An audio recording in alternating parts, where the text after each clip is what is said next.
The purpose of this video presentation is to demonstrate to you folks the basic technique of using the cryoprobes in cases of musculoskeletal tumors. In this case, we're going to use this femur for two reasons. The first demonstration would be to demonstrate how we get to an intramedullary tumor, and the second demonstration is how we get to a tumor or cryo tumor that had been curetted out first, for instance a giant cell tumor. Now, to be safe first, we have to test the probes, and as you can see I have two probes in my hand here, and I'm removing the safety caps first. And just to let you know, these are razor sharp tips that we have on the probes, so it's important to protect yourself from that and stay away from that part. So before we insert this into a patient, the first thing is we're going to test this probes for patency. In other words, if the tubing inside, which contains the flow of the argon gas, and then secondly the helium gas, if that flow is patent and there are no leaks. And the way to do this is to dunk this into, it can be normal saline or sterile water, and then look for leaks, bubbles that came out. So if you see bubbles in the probes, that's a mistake. That probe should be discarded. But if there's an ice ball forming around the probe, that's a good sign. It means that the gas is patent and the canals or the tubing is patent. So I will demonstrate now to you how we test for the patency of these cryoprobes. And the way to do this is to dunk both the probes into sterile water or saline, just a little bit apart like this, and then we activate the process, the freezing process, and you will see immediately that there's no bubbles coming from this probe, and immediately there's ice balls forming around the metal probes. These ice balls will grow over time, but we usually keep this only for 30 seconds to make sure that the probes are patent. So again, we can see the size of the ice ball, which inside the body looks very similar, and you can also see the length of the ice ball as well as the diameter or the width. Again, these are patent. There's no problem with these two cryoprobes. So the next step is we will start to thaw it off so that I can remove this in order to use it inside the body. Screen over here, the 3D screen over here, one can see the temperature at the end, very tip, the end of the probe. In this case, -135, -145. Now we're going to start the thaw cycle where we warm it up so that the ice balls can slip off from the probe in order for me to use it. I would also like to show you something else. If we introduce into the body more than one probe and we stick them together like this, you can imagine the size of the eventual ice ball and necrosis of the tumor that it caused. That gives you an idea when you use more than one probe. The technique I'm going to describe to you now is when we freeze tumors intramedullary, where we do not have to violate the cortex, or where the tumor has not violated the cortex of the femur. However, we know in due time that it will do so. So we want to get rid of the intramedullary part of the tumor by doing this technique. Now, if you look at this probe, it is calibrated in centimeters. So I know how deep my probe is inside. And when I have fluoroscopy, I can actually see where the tip of the probe is. Also, I can see whether the tip of the probe is right in the middle of the tumor. So, say we have two tumors, one is round about here and the other one is round about there. So, the important thing to remember is to always protect that dangerous tip of the cryoprobe, and just before you use it, remove it very carefully, give that to your scrub tech to save carefully, and then one introduce this into a hole made by a drill into the proximal part of the femur as demonstrated here. So under fluoroscopy control, I slip this down to exactly where I wanted it. Say in this case I want this probe this deep, and under fluoroscopy I would again check it, and I know that from the tip of the probe for a distance of about 4 centimeters, this is the area where I will get my ice ball, as you remember from the safety demonstration.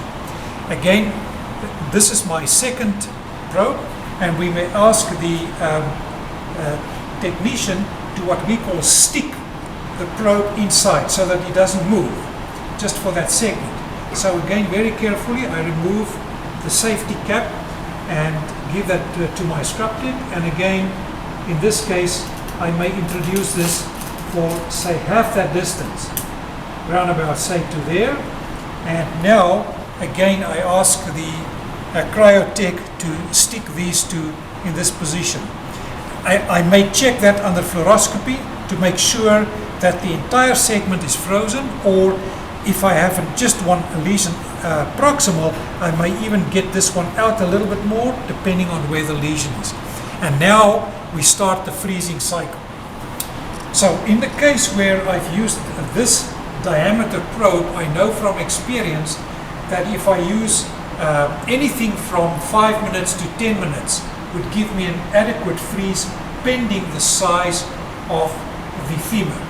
It's very important to notice that if the femur cortex is intact, that is a very good insulator, and I will get to the tumor part in the marrow part without violating or damaging structures outside of the cortex. That's very important to notice that.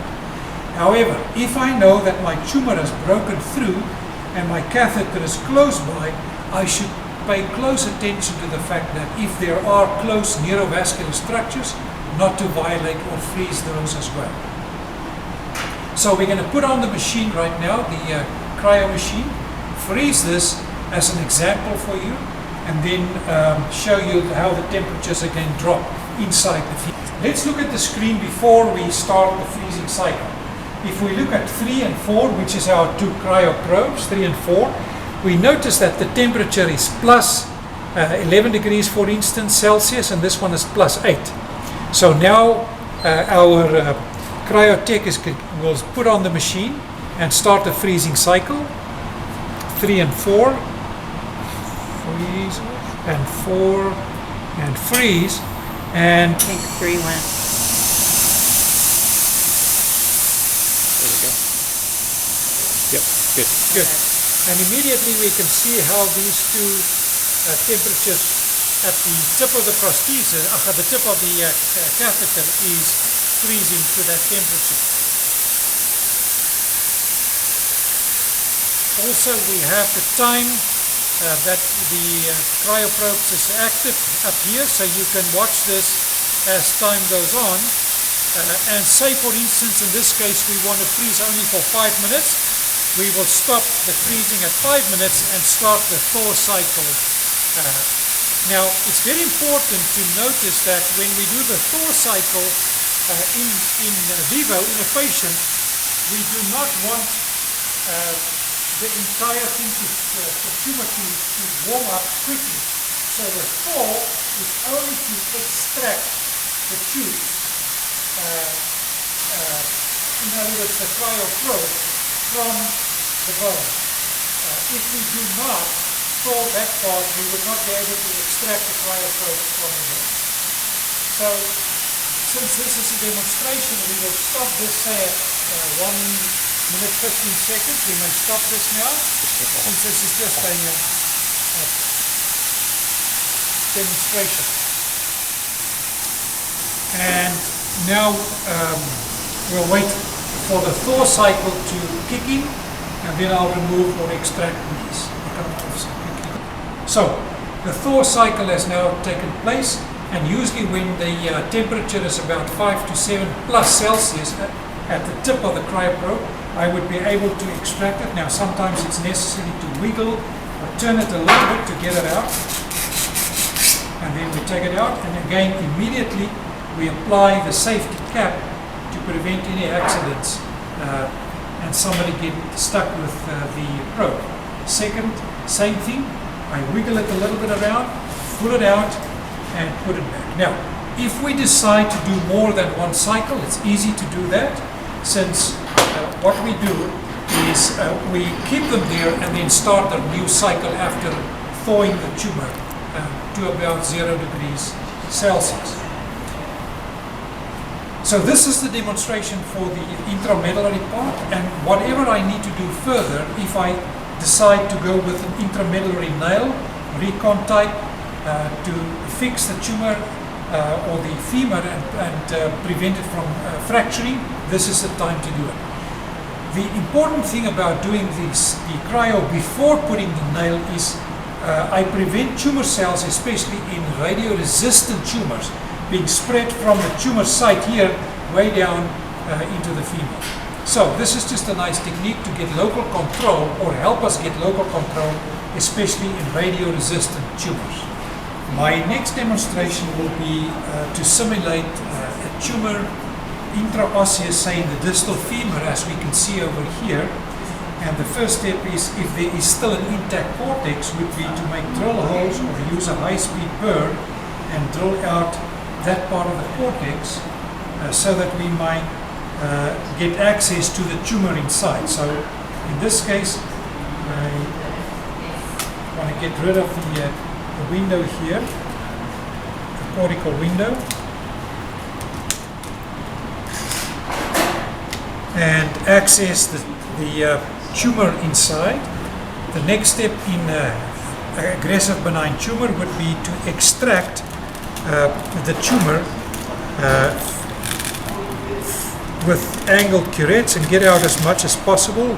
So we simulate this, say this is our tumor, this goes to pathology for all sorts of testing, and now we have this cavity inside the femur. Say for instance this is all I can get out with a curette like this. What we do after curettage is to use a high-speed burr to extend the margin inside the bone. For instance, here we have a spur, and we would go ahead and take all the visible abnormal bone trabeculae that may be contaminated or invaded by tumor, take that out, as in this demonstration. After this procedure, we would irrigate this very carefully again, and then reintroduce the curette and make sure that we have a very clean cavity. So this is what we call an extended curettage. Now the next step, and I'm going to turn the femur a little bit so that we have a more horizontal shot when I do the freezing. Here's my cavity, and we're going to do the freezing process right now. And again, I have my cryo probe here. In this case, since it's a small hole, I may use only one. However, if the hole is big, or the cavity inside is big, I may even have to introduce 2 probes inside to create a good iceberg. So in this case, only one. And first thing first is to fill this cavity with a jelly or a gel. This may be sterile KY jelly, for instance. So there's my jelly or gel inside the cavity, and now I may use the cryoprobe to freeze this, and we will demonstrate that again. I put this in the depth of the cavity, and we start the freezing cycle right now. So I'm holding this still, and as one can see over there, immediately the big ice ball is forming right there.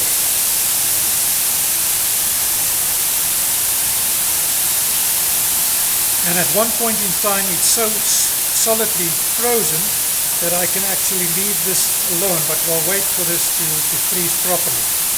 One other important point that I would like to demonstrate is that it's not this entire probe that is frozen or getting cold. I can touch this part with my hand, So in other words, if you stick this into tissue and you don't want this part to get cold or get cryonecrotic, it won't happen because this part is not that cold. As a matter of fact, as I demonstrate here, I can touch it with my fingers. It's only for that 4 centimeter piece from the tip of this probe that will freeze, and you can actually see, if you look carefully, that it's right up to 4. That's where the freezing part would stop. It's still cold for about, say, another centimeter, but I can easily take this and there's no cold to dissipate it from this part onwards. So this concept is designed to protect tissue from the tip, the base from the cryoprobe down to about 5 centimeters in this case, so that you don't have tissue damage here. All the damage that you want will be done over there. So again, we can show the recording here, and in this case it says freeze. The tip of the cryoprobe is at 150 minus, and the time that we have been freezing is, say, in this case 2. Now normally we would go to about 5 minutes here, and then a quick thaw cycle only to remove the probe and let natural thawing take place. So we may stop this right now. So after thawing the cryoprobe alone, I can now extract it and again immediately protect my staff and myself by putting the cap on this and then put that aside. So again, you can do this for 2 or 3 cycles, whatever is applicable. In this case, I've done it only for 1 cycle to demonstrate. What I will do is I will also turn the femur around so that you folks can see the solid ice ball right there. That is the gel that has been frozen completely and solidly. So now I wait for this to thaw naturally in the body, and that might take, say, even up to, say, 10 minutes or so. If the tumor is very aggressive and I'm concerned about local recurrence, I may repeat this process once more and have a 2 cycle freezing going on. So after this, I may decide to fill it with a bone cement to reinforce the distal part of the femur structurally, or use the bone cement together with a small plate to protect a pathological fracture. I would like to demonstrate to you the usage of a temperature probe or thermocouple in the application of cryosurgery. Here we have a cryoprobe that is protected with a cap, and I will remove the cap and then show you the sharp tip of it. This is used in cases where I'm concerned about the temperature or would like to know what the temperature is a certain distance away from the cryoprobe, so as in this case. Now, what I did here is I've introduced the temperature probe a distance of about 1 centimeter away, and as we can see on the screen there, immediately the temperature drops to minus 17, and it will probably go down and down as time goes on. In this case, I would like to have this temperature in this tumor to be, say, minus 40. So I keep on my freezing cycle till the temperature on my temperature probe reaches, say, about minus 40. So you can use the temperature probe in different locations. You can even slide it on top of the bone if you're concerned about the temperature being too low close to neurovascular structures.